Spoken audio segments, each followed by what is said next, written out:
करने वाले हैं केवल एक ही शेयर के बारे में। एंड हम कह सकते हैं कि ये भविष्य में ये कंपनी अच्छा परफॉर्मेंस दिखाने की काबिलियत ज़रूर रखता है।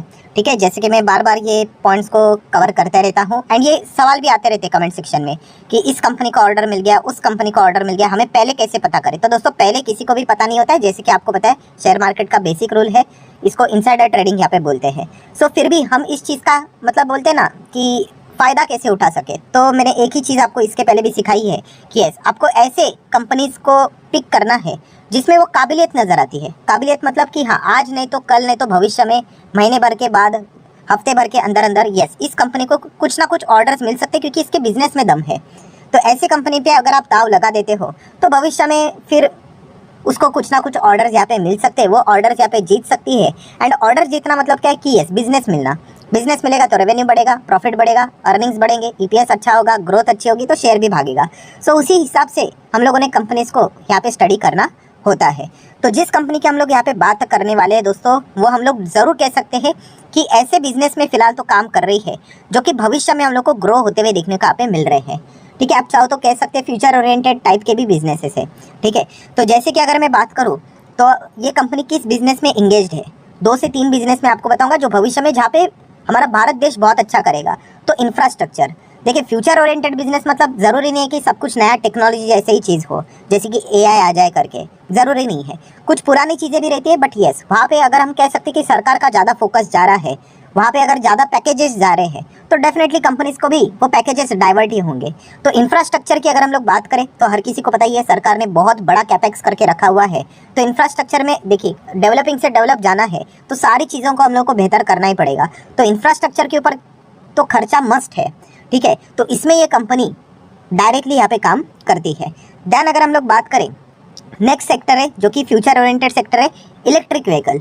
अभी इलेक्ट्रिक व्हीकल की जब भी बात करते हैं तो 4 पहियों वाली गाड़ियाँ, पैसेंजर व्हीकल हमारे सामने आते हैं, बट हम भूल जाते हैं कि इलेक्ट्रिक व्हीकल में ई बाइक्स भी आ जाते हैं, बसेस भी आ जाते हैं एंड अलग अलग टाइप के भी जो व्हीकल्स है वो भी हम लोग को देखने को मिल जाते हैं। ऑब्वियसली मार्केट में अगर डिमांड क्रिएट हो जाता है तो कमर्शियल व्हीकल भी हम लोग को ईवी सेगमेंट में आते हुए देखने को यहाँ पे मिल जाएंगे। बट फिलहाल की अगर हम लोग बात करें, ये कंपनी ई बसेस में भी काम करते हुए देखने को मिल जाती है।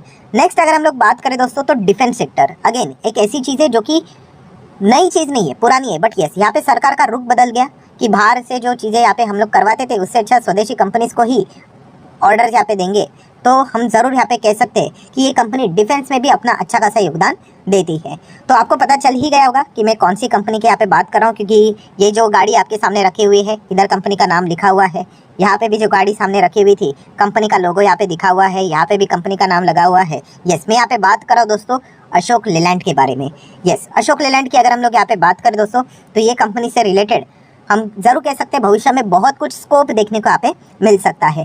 पहले तो आ जाते हैं दोस्तों आज के दिन की इंपॉर्टेंट खबर।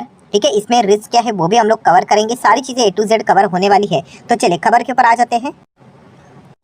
तो दोस्तों आप सबसे पहले यहाँ पे डेट भी देख सकते हो जो कि यहाँ पे मेंशन करके रखी हुई है 29 सितंबर, मतलब आज ही के दिन ये PDF हम लोग को एक्सचेंज में अपलोड होते हुए देखने को मिल चुका है अशोक लेलैंड की ओर से। स्क्रिप्ट कोड यहाँ पे दोनों जगह पे यहाँ पे लिखा हुआ है। सो किस चीज़ से रिलेटेड ये हम लोग को एक्सचेंज को इन्फॉर्म कर रहे हैं, तो आप देख सकते हैं दोस्तों अशोक लेलैंड को यहाँ पे ऑर्डर मिल चुका है। किससे?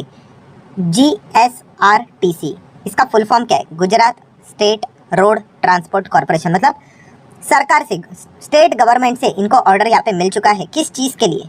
तो ऑब्वियसली ये कंपनी बस बनाने के लिए ज़्यादा पॉपुलर है। तो लगभग 1300, आप अप्रॉक्सीमेटली राउंडेड फिगर में अगर बोलने के लिए आसान हो तो 1300 बस का ऑर्डर यहाँ पे स्टेट गवर्नमेंट ने इन कंपनीज को यहाँ पे दे दिया है। तो बहुत ही कमाल की खबर हम लोग को देखने को मिल रही है। तो ये जैसे मैंने आप लोगों को पहले ही बोला है कि आपको आके पहले कोई टेलीग्राम नहीं भेजेगा एक दिन पहले कि अभी आने वाले जो नवंबर रहेगा तो नवंबर की 15 तारीख को ये अनाउंसमेंट करेंगे, तो आप 14 तारीख को शेयर खरीद के रख लेना, फिर उसके बाद खबर आएगी, स्टॉक भागेगा, आप पैसा कमाओगे। तो ऐसा नहीं, इतना सिंपल होता तो दोस्तों हर कोई कर लेता। ठीक है, तो जैसे कि मैंने कहा कि इस प्रकार की जो खबरें हैं जिस कंपनी में काबिलियत होती है वो आती रहेगी। सो अभी यहाँ पे हम लोग को बस से रिलेटेड ऑर्डर देखने को मिल रहा है। भविष्य में जिस प्रकार सेगमेंट में कंपनी काम करती है डेफिनेटली इंफ्रास्ट्रक्चर की ग्रोथ हो रही है, तो कोई ना कोई इंफ्रा वाली जो कंपनियाँ रहेगी वो भी इनसे कमर्शियल व्हीकल से रिलेटेड बड़ा ऑर्डर इनको दे सकती है। या फिर डिफेंस सेगमेंट में इंडियन आर्मी की अगर हम लोग बात करें, इसमें ये कंपनी के व्हीकल्स हम लोग को बहुत ही अच्छी तरीके से वर्क करते हुए देखने को मिल जाते हैं, तो इंडियन आर्मी की ओर से इनको ऑर्डर्स यहाँ पे मिल सकते हैं। तो ये पॉसिबिलिटी वाली बात है, इसलिए मैंने कहा कि काबिलियत अगर होगी तो आज नहीं तो कल खबर यहाँ पे आ सकती है करके, ठीक है। और यही सही तरीका है, और इसीलिए हम लोगों ने क्या करना होता है कि अगर आपको वो कंपनीज में लगता है कि ऐसा कुछ हो सकता है तो निवेश करके बैठ जाना होता है। अगर एनालिसिस सही गया तो आपका पैसा बन जाएगा, अगर नहीं गया तो ऑब्वियसली फिर स्टॉक नहीं भागेगा, ठीक है। तो ये इतना ही सिंपल होता है दोस्तों, तो ये चीज़ हम लोग को पता होनी चाहिए। तो बहुत अच्छी खबर हम लोग को फिलहाल तो देखने को मिल रही है। सो अगर हम लोग बात करें अशोक लेलैंड की, तो 5 दिन का परफॉर्मेंस ठीक है। शॉर्ट टर्म में परफॉर्मेंस देखिए महीने भर में डाउन है 5%, 5.5%, 6 महीने में 27%, नॉट बैड। साल भर में 16%, 5 साल में केवल 64%। 2018 में तो आपको पता ही है सरकार ने जो फैसला लिया था, एकदम ज़बरदस्त स्टॉक में हम लोग को गिरावटें देखने को मिली थी। ये देखिए स्टॉक कहाँ से कहाँ आ गया देखिए, ठीक है। तो अशोक लेलैंड की सबसे बड़ी रिस्क इसके चार्ट पैटर्न में ही आ जाती है। कौन सी? आप चार्ट पैटर्न देख रहे हो कि स्टॉक टॉप से ज़बरदस्त गिरता है, और गिरता है तो ऐसा नहीं, एकदम ही ज़्यादा गिरता है, 30, 40, 50, 60% गिर जाता है। एक बार नहीं, बार बार ऐसा हुआ है। तो ऐसा क्यों हो रहा है? तो ऑब्वियसली सिक्लिकल नेचर है, ठीक है। तो ये पॉइंट हमें पता होना चाहिए, ठीक है। तो मतलब ऐसा नहीं होता है कि कंसिस्टेंटली नहीं चलेंगे 100, 200, 300, 400, 500, ऐसा नहीं होता है इनके नंबर्स। इनके नंबर सडनली 1000 देखने को मिल जाएंगे, सडनली माइनस में भी आते हुए देखने को मिल जाएंगे, ठीक है। जैसे जैसे इकोनॉमी चलती है, डिमांड आता है, उस हिसाब से चीज़ें हम लोग को चलती हुई देखने को यहाँ पे मिल जाती है। लोन सेगमेंट से रिलेटेड जैसी चीज़ें आती है, इंटरेस्ट रेट से रिलेटेड जैसी चीज़ें देखने को मिल जाती है, ये स्टॉक ऊपर नीचे होते हुए देखने को मिल जाते हैं। तो ये पॉइंट हम लोग को पता है यहाँ पे होना चाहिए। बट ओवरऑल अगर हमने ब्रॉड पिक्चर की बात करूँ, ठीक है, बिग पिक्चर की बात करूँ, इसमें करेक्शंस बड़े बड़े रहेंगे, बट यस इसका जो चार्ट रहेगा वो आपको ऊपर जाते हुए देखने के चांसेस ज़्यादा देखने को मिल जाते हैं, ठीक है। तो इस हिसाब से आप चाहो तो इस कंपनी को स्टडी कर सकते हो। देन अगर हम लोग बात करें 7 फेब को भी कंपनी ने एक बड़ा अनाउंसमेंट किया था रिलायंस इंडस्ट्री के साथ। इनका हम लोग को टाई अप देखने को मिला था, ठीक है। किस चीज़ के चलते? हमारे भारत देश की पहली hydrogen power heavy duty truck, ये उन्होंने लॉन्च करने से रिलेटेड अनाउंसमेंट यहाँ पे किया था, ठीक है। तो अगर यहाँ पे इसकी डिमांड बढ़ेगी कि ट्रक सेगमेंट में भी अगर हाइड्रोजन से रिलेटेड, ईवी से रिलेटेड डिमांड आएगी, तो अशोक लेलैंड बना सकता है, उसमें कोई दिक्कत नहीं है। डिमांड रहना चाहिए। आप यहाँ पे 100 गाड़ियाँ बनाकर बैठ जाओगे, सामने वाली पार्टी से डिमांड ही नहीं आ रहा है, तो फिर क्या फ़ायदा, ठीक है। तो ये भी एक इंपॉर्टेंट चीज़ हम लोग को देखने को मिल जाती है। देन अगर हम लोग बात करेंगे दोस्तों, तो हिंदुजा लेलैंड फाइनेंस, तो ये भी कौन सी कंपनी? ये अशोक लेलैंड की एक सब्सिडरी देखने को मिल जाती है, ठीक है। तो ये भी आईपीओ लाने से रिलेटेड प्रिपरेशन यहाँ पे कर रहा है। फिलहाल तो बताया जा रहा था कि 2024 के एंड तक, ठीक है, मतलब इस फाइनेंशियल ईयर के एंड तक अगर हम लोग बात करें, 31 मार्च 24 तक अगर हम लोग बात करें, तो शायद से आईपीओ ला सकते हैं करके, ठीक है। तो हिंदुजा लेलैंड मतलब ऐसा क्यों यहाँ पे लिखा हुआ है? तो ऑब्वियसली अशोक लेलैंड अगर आप चेक करोगे तो अल्टीमेटली इसका ओनर कौन है? ये बहुत बड़े ग्रुप से बिलोंग करती है। पेरेंट कंपनी इसके 51% शेयर किसके पास है? हिंदुजा ग्रुप के पास है। तो हिंदुजा ग्रुप कितना बड़ा है मुझे अलग से बताने की जरूरत नहीं है, ठीक है। शेयर मार्केट में भी देखा गया तो बड़े बड़े कंपनीज देखने को मिल जाते हैं। इंडसइंड बैंक भी इन्हीं का ही है, अशोक लेलैंड भी इन्हीं का ही है। HGS की अगर हम लोग यहाँ पे बात करें, ठीक है, वो बीच में डिविडेंड बायबैक का इशू हुआ था, ये भी इन्हीं के कंपनीज है। तो बहुत बड़े ग्रुप से कंपनी बिलोंग करती है। देन अगर हम लोग बात करें कंपनी के बैलेंस शीट, रिजर्व्स आप यहाँ पे देख सकते हो 8000 करोड़, फिर आप देख सकते हो यहाँ पे 6000 करोड़ हो गए, फिर 7000 करोड़, फिर 8000 करोड़।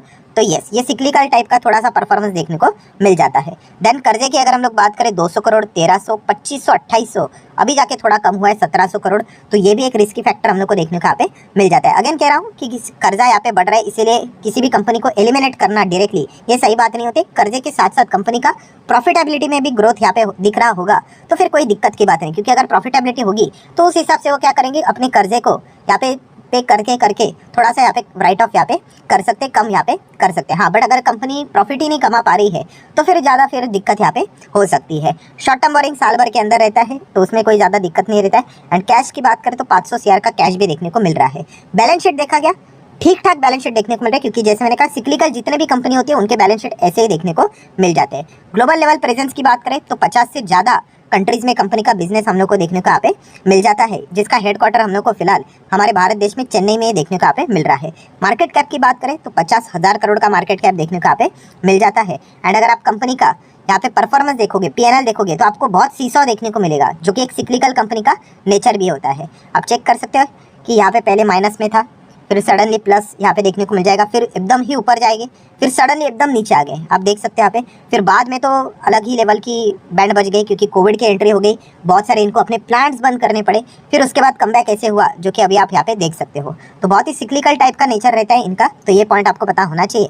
एंड बाकी शेयर होल्डिंग पैटर्न देखा गया तो हिंदुजा ग्रुप की है तो ज़्यादा टेंशन की बात नहीं। 51% प्रमोटर, 16-17% FIS, 20-21% DIS, गवर्नमेंट ना के बराबर एंड 11% पब्लिक के पास होल्डिंग है। सो अदर शेयर होल्डर्स भी मतलब इंस्टीट्यूशंस का भी अच्छा खासा पार्टिसिपेशन इक्वली देखने को यहाँ पे मिल रहा है। सो अगर आप चाहो तो इस कंपनी को स्टडी कर सकते हो। मैं जो भी वीडियोस बनाता हूँ वो कोई रिकमेंडेशन नहीं, ऐसे तो कितने वीडियोस आएंगे, इसके बाद भी आपको 2-3 वीडियोस देखने को मिलेंगे, कल के दिन भी 4-5 वीडियोस देखने को मिलेंगे। तो मेरा काम आपको रिकमेंडेशन देना नहीं है दोस्तों। वीडियोस देखकर अगर आप शेयर खरीदने जाओगे तो डेली बेसिस के ऊपर 4-5 वीडियोस तो आ ही जाते हैं। तो आपके 4-5 शेयर रोज खरीदते जाते हो? नहीं, मेरा मकसद एक ही है कि आपने यस स्टडी करना चाहिए, पढ़ना चाहिए। जिस दिन आप खुद से पढ़ाई करके आपको लगता है, फिर बार आप पढ़ाई करते हो ना दोस्तों, तो आपको एक टाइम के बाद समझ में आ जाता है कि बस इस सेक्टर में कुछ हो सकता है करके, ठीक है। एंड उसके बाद जब आप दाव लगाते हैं अपने स्टडी के हिसाब से, अपने दम के हिसाब से, और वो जब सही जाता है तो वो जो कॉन्फिडेंस आपका बढ़ेगा ना, वो नेक्स्ट लेवल रहेगा, ठीक है।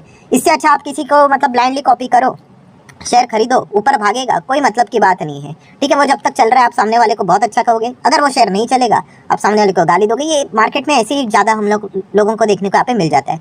सो मेरा काम है आप लोगों को सिर्फ डायरेक्शन देना कि देखो इन कंपनीज को स्टडी करो, अगर आपको अच्छा लगता है तो आप जा सकते हो, अगर आप चाहो तो अवॉइड भी यहाँ पे कर सकते हो। सो अशोक लेलैंड इस कंपनी के बारे में आप चाहो तो पढ़ाई कर सकते हो। इस सेगमेंट में मतलब हाइड्रोजन, इलेक्ट्रिक व्हीकल में बसेस, कमर्शियल व्हीकल भी डिमांड बढ़ रहा है इंफ्रास्ट्रक्चर के चलते, तो देखा गया तो इंटरेस्टिंग स्टॉक नज़र यहाँ पे आ जाता है।